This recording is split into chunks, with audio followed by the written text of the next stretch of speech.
min syururi anfusina min sayyiati a'malina may yahdihillahu fala mudilla lahu wa may yudlil fala hadiyalah. Alhamdulillah, kita manjatkan syukur kepada Allah Subhanahu wa taala. Pada tengah hari ini dah bersama-sama kita berkumpul berada di Masjid Haji Muhammad Saleh insya-Allah. Bagi jemaah yang mungkin tiada payung, bolehlah dapatkan di Masjid Haji Muhammad Saleh, tapi beli sambil beramal. Kenapa? Kerana masjid aja menjual payung, jadi bolehlah dapatkannya, tapi mungkin anda kena keluarkanlah sumbangan sikit insya-Allah. Baik, alhamdulillah. Esok bermulalah kita bersama-sama bagi umat Islam akan melaksanakan ibadah puasa. Ibadah puasa yang telah diwajibkan oleh Allah SWT, telah diumumkan pun oleh Tuan Mufti kita tentang puasa yang jatuh insya-Allah pada esok harinya insya-Allah. Jadi sudah kita sedia maklum, sesungguhnya puasa tadi atau pelaksanaan ibadah puasa tadi diwajibkan ke atas orang beriman. Memang tidak dapat dinafikan bahawa sesungguhnya Allah Subhanahu wa taala sendiri telah menegaskan dalam Al-Quran tentang kepentingan dan telah diwajibkan ke atas umat terdahulu mengerjakan puasa. Ini salah satu daripada perintah berpuasa tadi. Jadi kalau Allah sudah memerintahkan kepada kita, ini bermakna ada kebaikan dan juga ada hikmah di sebalik puasa tadi. Jadi Allah SWT memerintahkan hamba-hambanya berpuasa sebenarnya untuk kebaikan kita. Kerana apa? Kerana berpuasa tadi akan memberi kekuatan pada jasmani dan rohani kita, dan sekaligus kita akan menjadi insan yang selalu mengharapkan pertolongannya. Jadi bila seorang tadi dalam keadaan puasa, insya-Allah jiwanya sentiasa tunduk dan juga merendahkan diri. Itulah hakikat orang yang puasa. Kerana apa? Dia dalam keadaan lemah, dia dalam keadaan kekurangan, dan mungkin dia dalam keadaan serba kekurangan. Ini kalau kita lihat tentang pendekatan ibadah puasa tadi. Dan dalam bulan puasa juga insya-Allah kita nak mengambil pendekatan yang lebih luas lagi,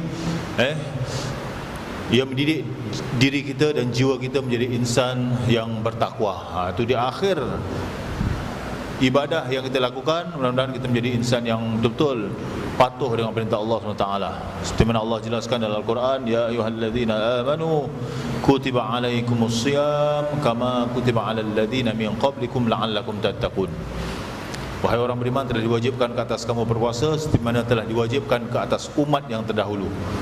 Jadi bukan kita umat Nabi Muhammad sallallahu alaihi wasallam diwajibkan puasa, tapi umat-umat terdahulu daripada Nabi Adam lagi telah Allah perintahkan untuk menjalankan puasa. Dan di akhir ibadah puasa yang kita kerjakan adalah menjadi insan yang bertakwa kepada Allah Subhanahu wa taala. Dan kita tahu takwa ini adalah secara perbuatannya dia adalah menjauhi segala perintah, menjauhi segala larangan-larangan Allah dan menjalankan perintah-perintah Allah. Maka sebab itulah Allah sendiri telah menegaskan wa tazawwadu fa inna khairaz zadi taqwa, maka carilah bekalan kerana sebaik-baik bekalan adalah takwa. Jadi sebenarnya itulah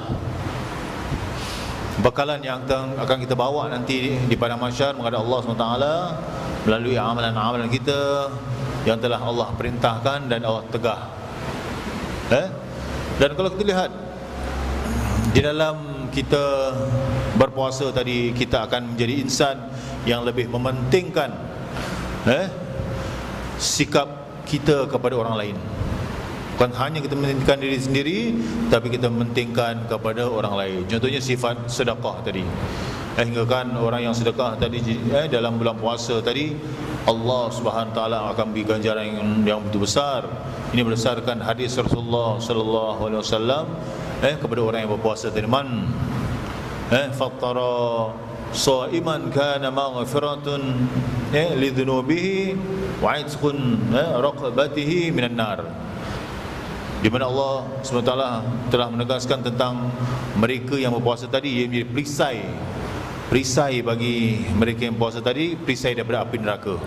Dan Rasulullah sendiri telah menjelaskan, barang siapa memberikan jamuan berbuka puasa pada bulan Ramadan, niscaya akan diampunkan dosa-dosanya dan dibebaskan daripada seksa api neraka. Ini salah satu daripada wa kana lahu mithlu ajrihi min ghairi ay yunqasu min ajrihi syai'. Maknanya apa? Dan diberikan kepadanya seperti pahala orang yang diberikan jamuan itu, maknanya dengan tiada mengurangi sedikit pun dari pahala mereka. Inilah hadis daripada Ibnu Huzaimah daripada Salman radhiyallahu anhu. Jadi itulah besar sekali bagi mereka yang menyumbang. Bila mana kita menyumbangkan sesuatu untuk mereka yang berpuasa tadi, lagi-lagi mereka-mereka yang memerlukan, golongan yang susah, ini bermakna puasa kita akan bertambah, mengeratkan lagi hubungan kita sesama insan dan juga dengan Allah Subhanahu Wa Taala. Dan itulah kebaikan yang terdapat dalam ibadah yang akan kita jalan ini pada esok harinya, insya-Allah.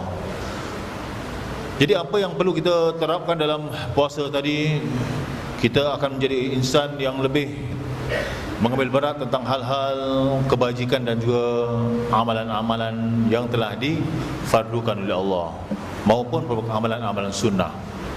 Kenapa? Kerana Rasulullah SAW sendiri telah mengingatkan, barang siapa mengerjakan satu amalan sunnah pada bulan Ramadan, niscaya diberikan kepadanya pahala mengerjakan amalan yang wajib. Maksudnya apa? Pahalanya digandakan 70 kali ganda kalau kita melaksanakan ibadah fardu. Inilah kemurahan Allah Subhanahu Wa Taala terhadap hamba-hambanya yang tidak terdapat pada bulan-bulan yang lain. Khusus dijadikan Allah SWT pada bulan Ramadan ini. Jadi marilah kita rebut peluang yang telah disediakan, dan janganlah lepaskan peluang, kerana peluang yang ada ini Allah berikan khusus kepada mereka yang beriman kepada Allah Subhanahu Wa Taala. Begitu puasa hampir mendatangi kita, semakin kita giat dalam memperkukuhkan amalan-amalan kita. Termasuklah kita menggalakkan anak dan isteri kita, mereka yang berkeluarga tadi, untuk juga tidak lalai dalam melakukan ibadah. Kenapa? Kerana 3 golongan doanya tidak ditolak oleh Allah SWT.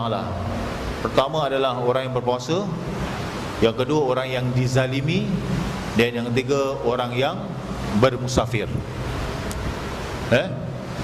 Tapi syaratnya apa saja mereka kerjakan tadi adalah semata-mata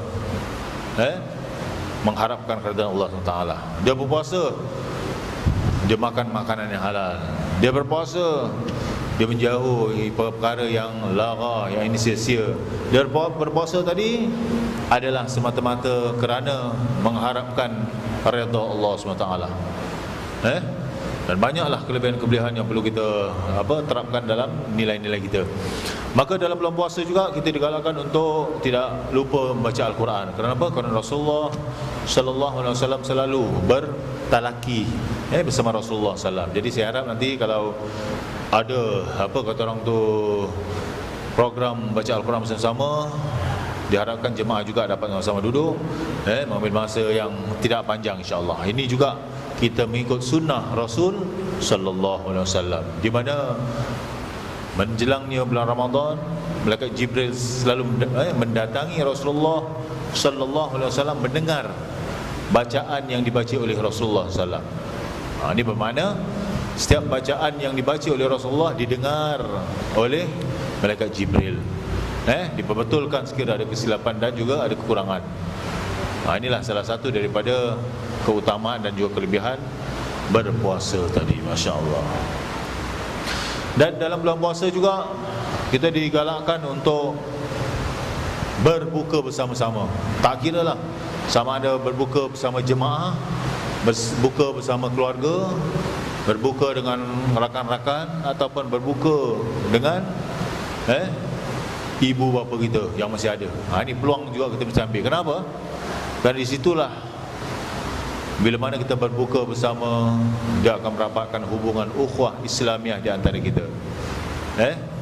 Inilah kita perlu mengambil kesempatan, kita mengambil pendekatan tentang mereka yang berpuasa tadi.